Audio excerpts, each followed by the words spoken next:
All right, the limbic system. Okay, I have to find out where limbic came from. Not really sure, but this, um, it must be the coolest part of the brain. I don't know. A lot of stuff is happening in the limbic system. And if you take a good look at this diagram, what you will notice is that we're talking about a lot of kindly oddly shaped, strange structures, and they're not really these different colors.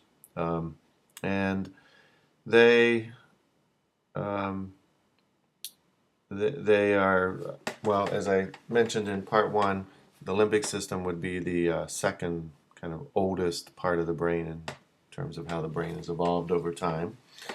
And in some ways similar to other mammals. And another thing, well, I don't know if you can tell with this cross section, but these are structures that are deep in the brain. Okay, so um, just to give you a sense, if you go back straight from your eye to about over your ear and then went straight in, you'd probably hit the hypothalamus or pituitary gland in the center of the brain.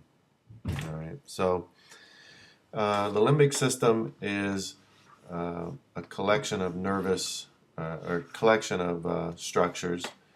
So when we say limbic system, we're talking about all these structures together, and doesn't really include the pituitary gland because that's part of the endocrine system, but the hypothalamus and the pituitary gland communicate with each other. So let's take a closer look.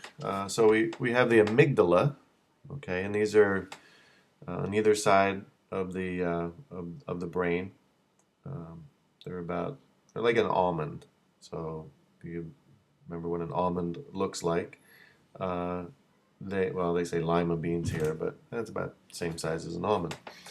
And so these are clusters of neurons that are tied to emotional responses. So um, what would you guess if whether or not females or males had larger amygdalas? If you said female, okay, because you're a sexist, no, just kidding, um, you would be right, right? And females, in a lot of different studies and a lot of different scales, uh, not only show emotion more, uh, but they seem to be more in respond to emotion and more insightful in terms of other people's emotions as well. So, um, do those characteristics lead to a larger amygdala, or is the fact that they have larger amygdalas make them allow females to be kind of more intelligent about emotions? So the next uh, part of the hypothalamus is the limbic system is the hypothalamus. All right. So it is. Remember, we had the thalamus sitting on top of the brainstem, so it's right underneath that towards the front. And we will get into a lot of detail about the hypothalamus, the lateral hypothalamus, the ventromedial hypothalamus, as it relates to eating behavior. Okay, so um, those basic desires, drinking, uh, eating, and there is some connection with emotions here too, but mostly the hypothalamus is associated with eating, and that's where we'll focus our attention uh, some chapters down the road. Um, these the limbic system uh, in of itself has always been kind of looked upon as the reward center, and more specifically, the hypothalamus is sort of like the home for that. But there's a lot of things going on in the limbic system that where we experience pleasure and reward and those kinds of things. So what this study is demonstrating here in the top picture, um, that this electrified grid, okay, um, obviously is going to shock the rat. But if he gets over here to this bar, this is connected to his hypothalamus, okay? And, whoop, whoop, whoop, whoop, whoop. Wait, oh, sorry about that. I get crazy with the magic mouse. So, how strong is the reward center in the hypothalamus? Strong enough that the rat will subject itself to pain in order to get those rewards.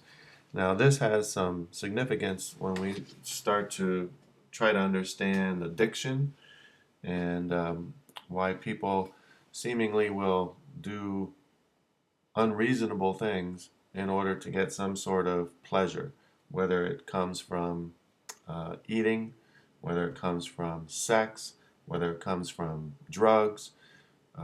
People will put themselves in compromising situations. They'll take risks. They'll spend money. They'll do all these kinds of things because the reward center can be that powerful. Okay, and here they got a rat to navigate fields and climb trees and all sorts of things for rewards. Okay, why do I feel like I'm missing missing a slide? Hypothalamus, amygdala, hippocampus. Yeah, where's the hippocampus slide?